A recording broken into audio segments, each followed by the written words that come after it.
Nós vamos então estar dando continuidade, né, ao nosso curso Café Mais Bíblia. Estamos agora no capítulo de número 9. Apocalipse, capítulo 9. O quinto anjo tocou a sua trombeta e vi uma estrela que havia caído do céu sobre a terra. À estrela foi dada a chave do poço do abismo.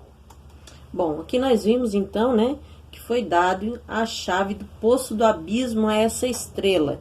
E nós vamos ver o que é essa estrela agora. Bom, nós temos aí então, né, poço do abismo, né? O poço do abismo é o lugar onde o mal satânico é trancado e acorrentado. Você tem base bíblica no livro de Lucas, capítulo 8 e 31, no livro de 2 Pedro, capítulo 2, versículo 4, e também nós vamos ver isso em Apocalipse, capítulo 20, do versículo 1 ao 3. Mas falando sobre a estrela, né? Essa estrela, a gente vê que é uma pessoa inteligente. Não é uma estrela em sentido de meteórico físico, né? Uma estrela cadente ou algo do tipo, não. É alguém inteligente, é uma pessoa inteligente, né? Porque somente a um ser inteligente é que poderia ser dada a chave de um lugar que é físico, né? Não há indicação, como algumas pessoas creem ser, mas não há nenhuma indicação que seja um anjo caído. Por quê? Porque essa estrela descerá do céu para abrir o abismo, liberando as criaturas que cumprirão esta visão. Ou seja, pense comigo, para se ter uma chave dessa, né, esse anjo tem que ser um anjo santo, um anjo confiável da parte de Deus, e não um anjo caído. Por quê? Porque se fosse um anjo caído, ele poderia abrir o abismo, não no tempo de Deus, mas sim no tempo em que ele achasse necessário. Então, por isso, acredita-se que essa estrela, então, seja um anjo santo, um anjo de Deus. Quando ela abriu o abismo, subiu dele fumaça, como a de uma gigantesca fornalha. O sol e o céu escureceram com a fumaça que saía do abismo. Da fumaça saíram gafanhotos que vieram sobre a terra, e lhes foi dado poder como o dos escorpiões da terra. Bom, esses gafanhotos, que a gente pode pensar, mas o que tem a ver gafanhoto? Mas a gente tem aí algumas provas que não eram gafanhotos comuns, como esses que nós temos por aqui. Veja bem. Primeiro, eles não comiam ervas, nem verduras ou árvores, coisas normais, né, comuns dos gafanhotos daqui. E eles não comiam esse tipo de comida. Segundo, eles não se sufocam com a fumaça, nem se queimam com o fogo do abismo, como aconteceria com um gafanhoto comum. Um gafanhoto comum, onde tem fumaça, onde tem fogo, ele não chega perto, ele se sufoca. Mas a estes não aconteceria nada. E em terceiro lugar, são seres espirituais, não podendo ser destruídos por homens mortais. Ou seja, do contrário, os homens mortais não os temeriam. Isso não é mais uma prova que não é esses gafanhotos comuns, porque se fossem, eles poderiam ser mortos por homens, né? Mas aqui está dizendo que eles não poderiam ser destruídos por homens. Então, claro que eram seres espirituais. Quarta coisa, eles têm poder de atormentar como escorpiões. Gafanhotos normais não têm este poder. Número 5. Corpo como de cavalo, cabeça como a de homem, coroa de ouro, cabelo como mulher e dente como leão, etc, etc. Ou seja, eles têm esta característica e não seriam características, claro, de um gafanhoto normal. Mas vamos prosseguir. Ordens para não causar dano nem à relva da terra, nem a qualquer planta ou árvore, mas apenas àqueles que não tinham o selo de Deus na testa. Então, nós vimos aí que os 144 mil seriam protegidos de todas as pragas, né? Inclusive a esses que estariam sobre a terra, né? Os 144 mil teriam o selo de Deus na testa, então a eles, esses gafanhotos não podiam, né, atingi-los, né? E nós vamos ver aí na continuação do versículo, tudo aquilo já que foi falado, né? Que não foi dado poder para matá-lo, e somente tormento durante 5 meses. Mas nós vamos ler aqui e você já vai entender um pouco mais. Não lhes foi dado poder para matá-los, mas sim para causar-lhes tormento durante 5 meses. A agonia que eles sofreram era como a da picada do escorpião. Naqueles dias os homens procurarão a morte, mas não a encontrarão. Desejarão morrer, mas a morte fugirá deles. Os gafanhotos pareciam cavalos preparados para a batalha. Tinham sobre a cabeça algo como coroas de ouro, e o rosto deles parecia rosto humano. Os cabelos deles eram como os de mulher, e os dentes como os de leão. Tinham couraças como couraças de ferro, e o som das suas asas era como o barulho de muitos cavalos e carruagens correndo para a batalha. Tinham caudas e ferrões como de escorpiões, e na cauda tinham poder para causar tormento aos homens durante 5 meses. Tinham um rei sobre eles, o anjo do abismo, cujo nome em hebraico é Abaddon e em grego Apolion. Bom, este é o anjo caído, né, que agora está preso, né? O seu nome significa destruição ou destruidor. Este Abaddon, né, em hebraico ou em grego Apolion, tem o significado de destruição ou destruidor. Não se sabe quando foram criados, né, esses gafanhotos, e nem quando ou como foi o seu pecado. Né? Uma coisa é certa, todas as criaturas foram criadas sem pecados, né, mais capazes de pecar.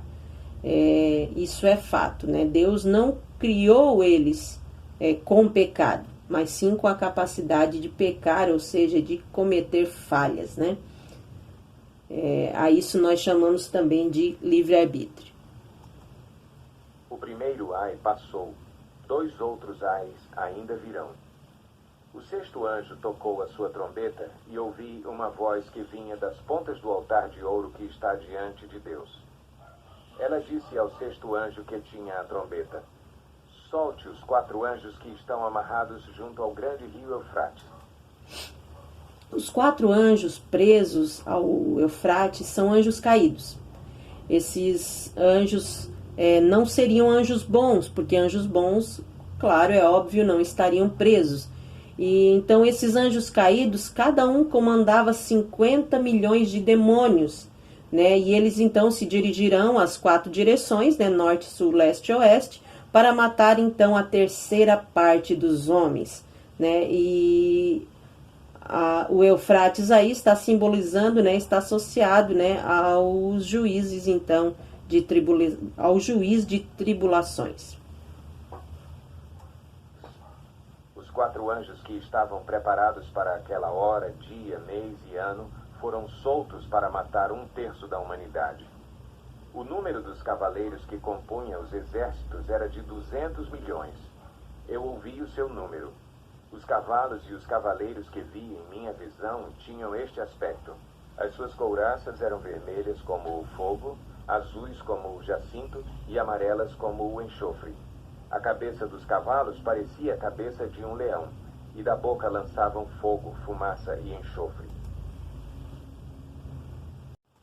1/3 da humanidade foi morto pelas 3 pragas, de fogo, fumaça e enxofre que saíam das suas bocas. O poder dos cavalos estava na boca e na cauda, pois as suas caudas eram como cobras. Tinham cabeças com as quais feriam as pessoas. Bom, aqui nós vimos, né, então, que de 3 maneiras que eles matarão os homens, né?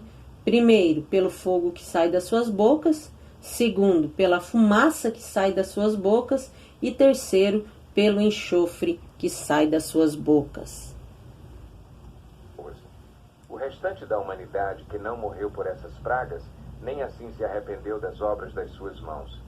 Eles não pararam de adorar os demônios e os ídolos de ouro, prata, bronze, pedra e madeira. Ídolos que não podem ver, nem ouvir, nem andar. Também não se arrependeram dos seus assassinatos, das suas feitiçarias, da sua imoralidade sexual e dos seus roubos. Bom, agora nós vamos então dar continuidade, entrando então, como nós não estamos fazendo por capítulo, mas sim por episódios, nós vamos entrar agora no capítulo de número 10 do livro de Apocalipse. Apocalipse, capítulo 10. Então vi outro anjo poderoso que descia dos céus. Ele estava envolto numa nuvem e havia um arco-íris acima de sua cabeça. Sua face era como o sol e suas pernas eram como colunas de fogo. Ele segurava um livrinho que estava aberto em sua mão. Colocou o pé direito sobre o mar e o pé esquerdo sobre a terra, e deu um alto brado como o rugido de um leão. Quando ele bradou, os 7 trovões falaram. Logo que os 7 trovões falaram, eu estava prestes a escrever, mas ouvi uma voz dos céus que disse: cele o que disseram os 7 trovões, e não o escreva.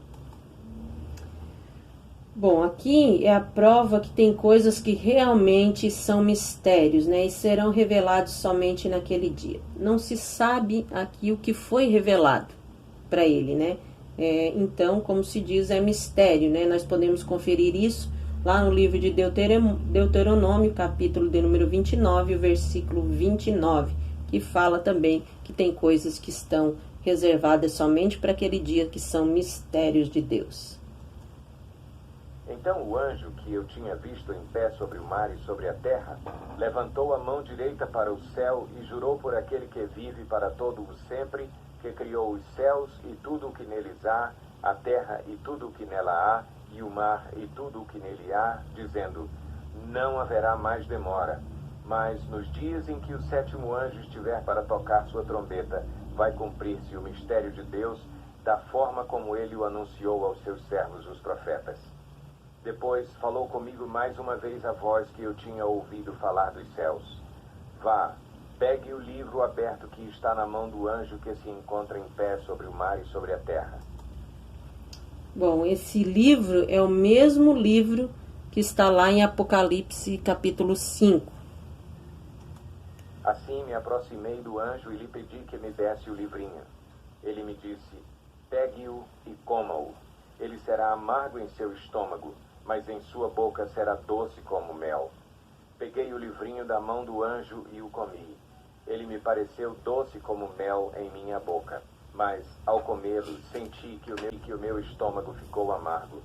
Então me foi dito: é preciso que você profetize de novo acerca de muitos povos, nações, línguas e reis.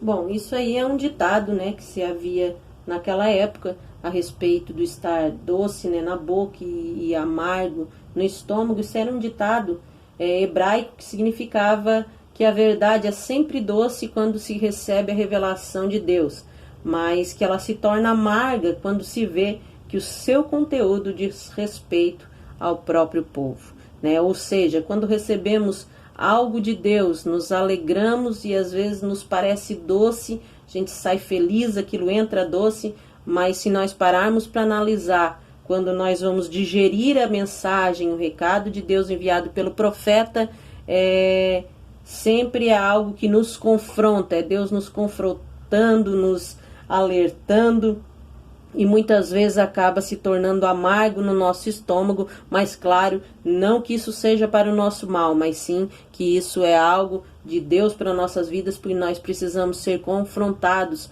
com o nosso eu, com os nossos erros, nós precisamos ser confrontados para que nós atinjamos, né, o nível de santidade para poder estar com Deus, né? Então, somente quando nós nos confrontamos e somos confrontados a nós mesmos é que nós conseguimos entender o real projeto, o real propósito e de estar com Deus. Bom, nós encerramos mais esse episódio, né, e também esse capítulo, e eu quero aqui desejar que Deus abençoe a tua casa, a tua vida, o teu ministério, em nome de Jesus, e até o próximo episódio. Falando sobre a estrela, né? Essa estrela, a gente vê que é uma pessoa inteligente.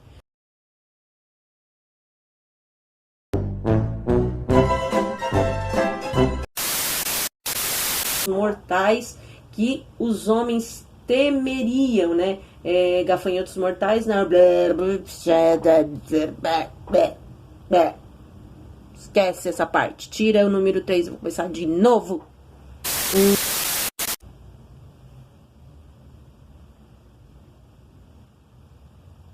A gente prosseguiria se não tivesse travado aqui, tinha prosseguido, né? Mas como tá travado, a gente não prossegue, fica pro erro, né? Meu Deus do céu!